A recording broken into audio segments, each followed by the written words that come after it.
Imagine it is a September evening in 1952. You are a child in a small West Virginia town. The kind of town where everyone knows everyone.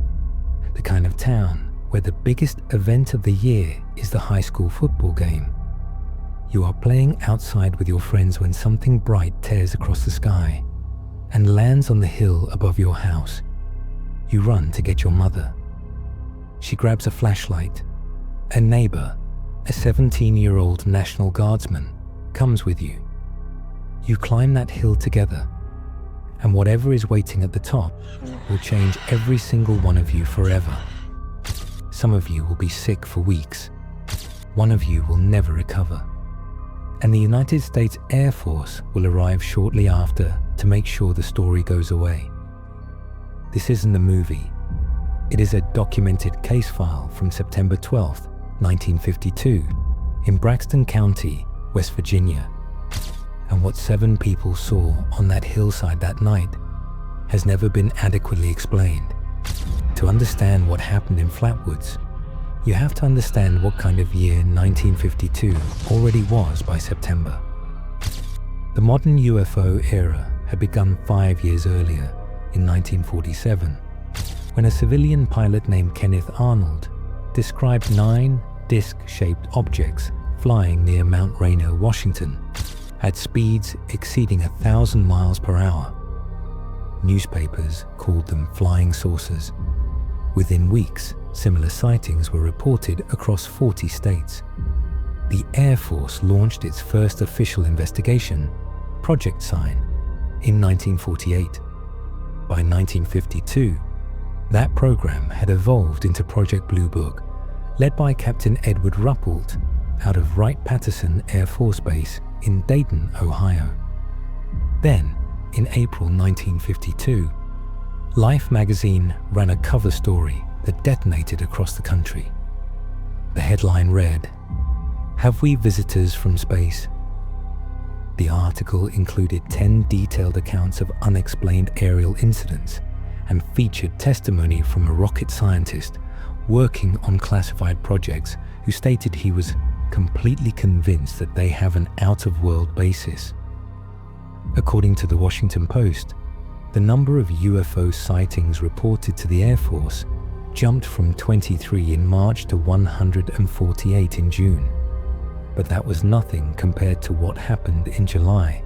From July 12th through July 29th, a series of UFO sightings over Washington, D.C. sent the country into genuine alarm. On the night of July 19th, radar operator Edward Nugent at Washington National Airport spotted 7 objects on his scope approximately 15 miles southwest of the city. No known aircraft were in the area. The objects drifted over restricted airspace, including the White House and the United States Capitol, at speeds that ranged from impossibly slow to extraordinarily fast. The Air Force scrambled F-94 Starfire jets from Newcastle Air Force Base in Delaware. The objects vanished from radar as the jets arrived, then returned when the fighters ran low on fuel and departed. The following weekend, July 26th and 27th, it happened again. Radar operators at both National Airport and Andrews Air Force Base tracked fast-moving targets simultaneously. A pilot who pursued one of the lights reported he was traveling at maximum speed, but, in his words, had no closing speed, and gave up the chase. The objects were classified as unknowns in Project Blue Book records.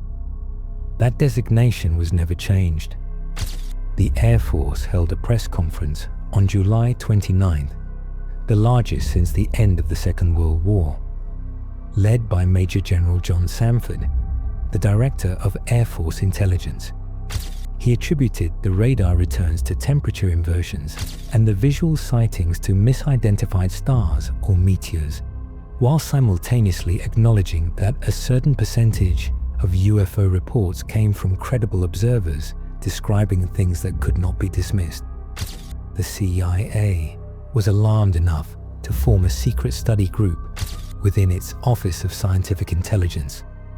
One internal memo urged the agency to conceal its interest from the public due to what officials called probable alarmist tendencies. By the time August turned into September, the American public had spent months reading about flying saucers over the capital, watching the Air Force scramble jets that couldn't catch what they were chasing, and absorbing the message stated plainly in Life magazine that these things might actually be real. An official National Archives record confirms that in July 1952 alone, the Air Force received approximately 536 UFO reports. That compared to a monthly average of just 15 reports during the 4 preceding years. People were looking up. They were primed to see things, and they were living in a country that had real and legitimate reasons to fear what might come out of the sky. Braxton County, West Virginia, sits in the Central Highlands, deep in Appalachian Hill country. In 1952, Flatwoods was a small rural community, fewer than 300 people. The kind of place where children played on schoolyard lawns after dinner, and the news from Washington, D.C. felt distant even when it concerned objects moving through the sky above it. 4 young men from the county, all 21 or younger, had been killed in the Korean War in the months preceding the incident. One of them, United States Marine Private First Class Lantry Frame, age 20, had grown up in Sutton, less than 6 miles from Flatwoods. The war was not abstract to this community. The sky was not simply the sky. At approximately 7:15 in the evening on September 12th, a group of boys was playing on the grounds of the Flatwoods School.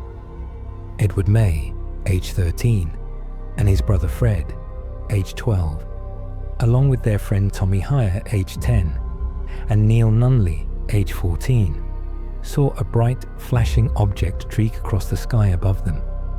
By every account, the object was striking, luminous and fast, clearly not a conventional aircraft, clearly not a star. It appeared to descend and land, or crash, on the slope of a nearby farm belonging to a man named G. Bailey Fisher. The boys ran home. Their mother, Kathleen May, was a 32-year-old beautician. She listened to them breathless and insisting something had come down from the sky. Rather than dismissing them, she decided to go and see for herself. She gathered the boys and called on a neighbor, 17-year-old Eugene Lemon, a West Virginia National Guardsman who brought his dog. 2 more children joined, 10-year-old Ronnie Shaver and 14-year-old Neil Nunley, making the party 7 people in total. 1 adult woman, 1 teenage National Guardsman, and 5 children ranging from age 10 to 14, plus a dog. Lemon carried a flashlight. It was nearly dark by the time the group set out toward the Fisher farm. The footpath leading up to the crest of the hill passed through trees and scrub brush. The dog ran ahead, as dogs typically do. The dog came back quickly, tail between its legs, and refused to go further. The animal seemed deeply frightened. The group pressed on. At the top of the hill, they could see a red pulsating light. A thick, acrid mist hung in the air. Kathleen May later described it. The night was foggy, and there was a mist in the evening air. The air had a metallic smell which burned our eyes and noses. Gene Lemon aimed his flashlight toward 2 small red lights beneath an oak tree. And then they saw it. A figure, at least 10 feet tall. A round, blood-red face that appeared to glow from within. A head shaped like the ace of spades, encircled by a pointed, hood-like shape. A dark body, possibly green, with what appeared to be clawed hands. The creature seemed to be wearing a dark, pleated skirt-like garment that hung in folds from its lower half. It let out a hissing sound, and then it glided toward them. Lemon screamed. He dropped the flashlight, the group ran. A local high schooler who knew the witnesses later said, "One of the boys peed his pants. Their dog ran with his tail between his legs." Kathleen May called the police the moment she got home. Sheriff Robert Carr and Deputy Burnell Long went to the site that same night, accompanied by curious locals and members of the press. They found nothing. No creature, no craft, no object. But the acrid, pungent odor still lingered in the air. The first reporter to publish the story was A. Lee Stewart Jr. of the Braxton Democrat. He interviewed the witnesses himself. He would later state, "Those people were the most scared people I've ever seen. People don't make up that kind of story that quickly." Stewart returned to the site the following morning. Accompanied by one of Kathleen May's sons, he observed skid marks in the field and an odd gummy deposit on the ground. This patch of land was not typically used by vehicles. The story spread.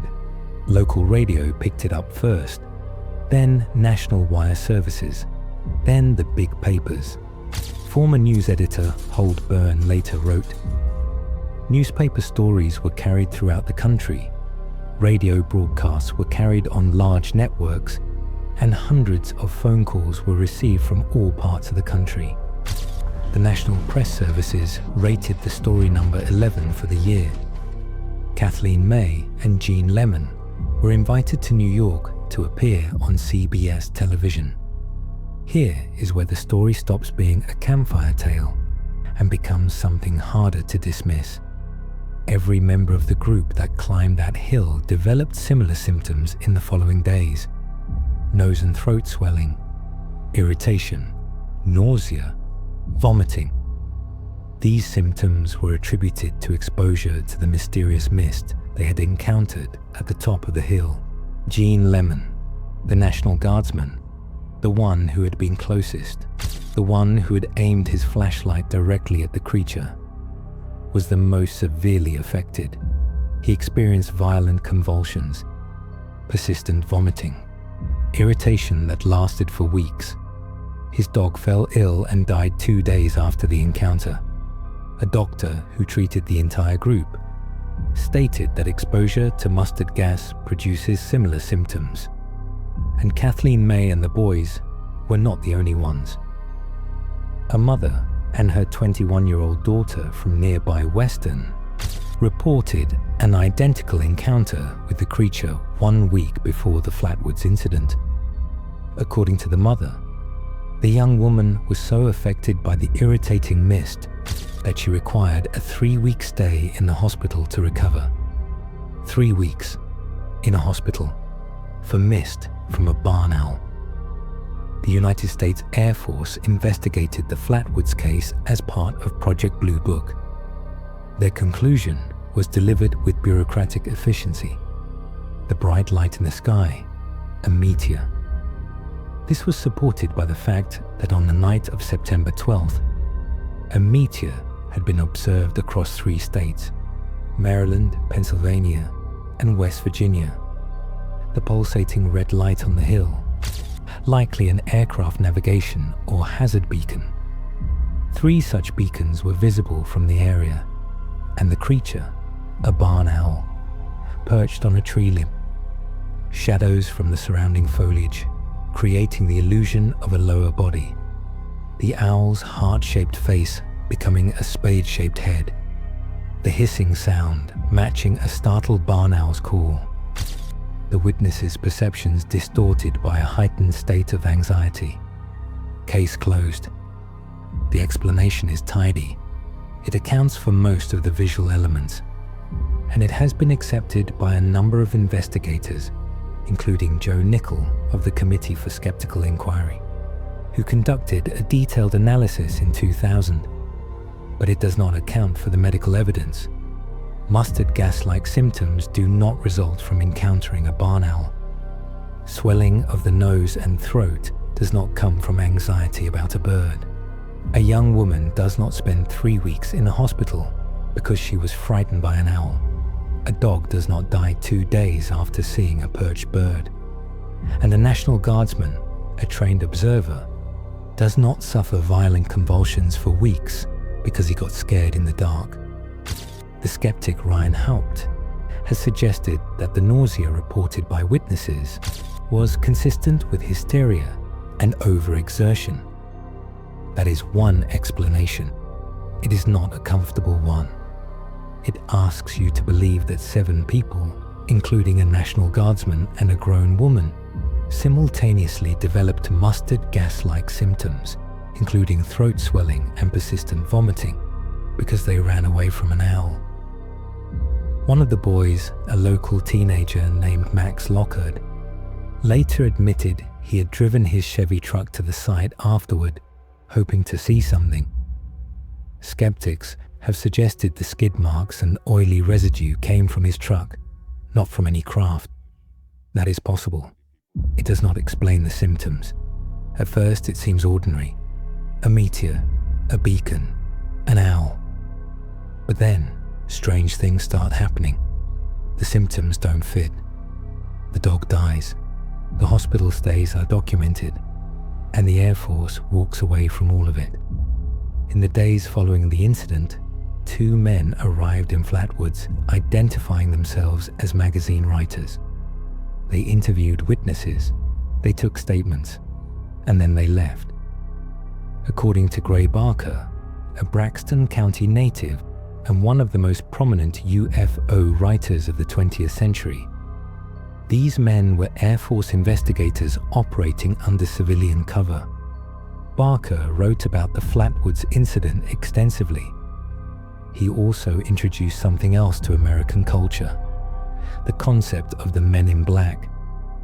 Barker's 1956 book, They Knew Too Much About Flying Saucers, described government agents who appeared at the homes of UFO witnesses, interrogated them, and warned them to stay silent. The concept entered the national consciousness and never left. It became a Hollywood franchise. It became a comic book. It became a permanent fixture of American conspiracy folklore. And it started here, in a tiny West Virginia town. 2 weeks after 7 people climbed a hill and saw something that made them sick. Barker himself is a complicated figure. His friends later said he didn't believe in UFOs, that he did the writing cheerfully and for money. He was a showman. But the witnesses he interviewed were not showmen. And the original newspaper accounts, printed days before Barker ever arrived, describe real terror in real people. Other investigators came. Ivan T. Sanderson, a minister from Brooklyn. A Pittsburgh newspaper sent a special reporter. The case attracted attention because the witnesses were credible, because the symptoms were physical, and because the Air Force's explanation left more questions than it answered. If you have played Fallout 76, you have encountered the Flatwoods Monster. It appears as a floating spade-headed creature in the wasteland of post-apocalyptic West Virginia.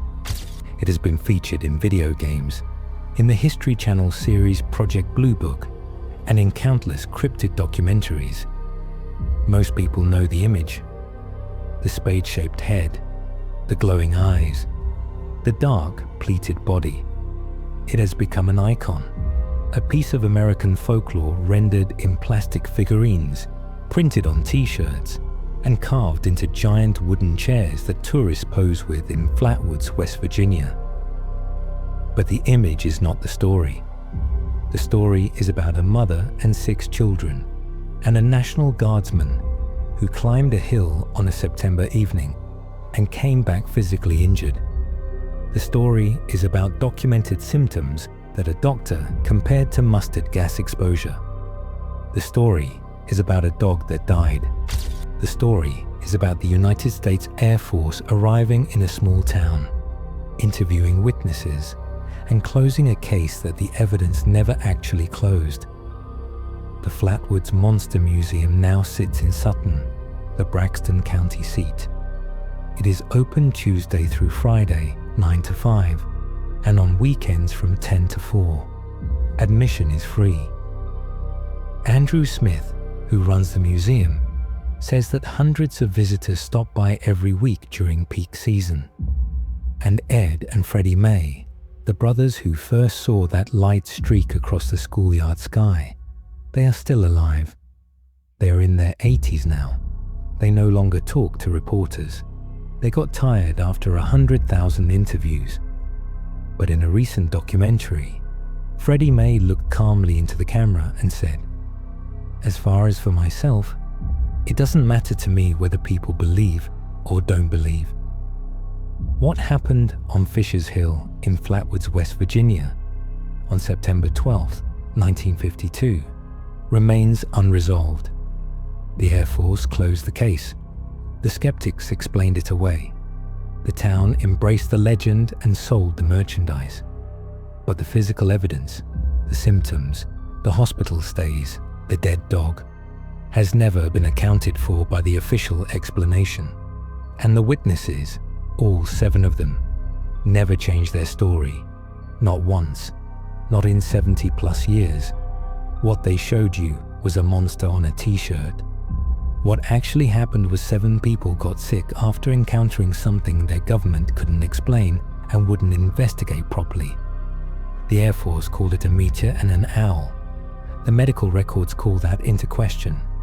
And the truth, as always, is somewhere in the space between what the government concluded and what the evidence actually says. If you made it this far, thank you for watching and for keeping these stories alive. Make sure to hit subscribe and turn on notifications, because next time we're uncovering a true story even darker than this one. Until then, stay curious, stay safe, and never forget to say thank you. Thanks for watching.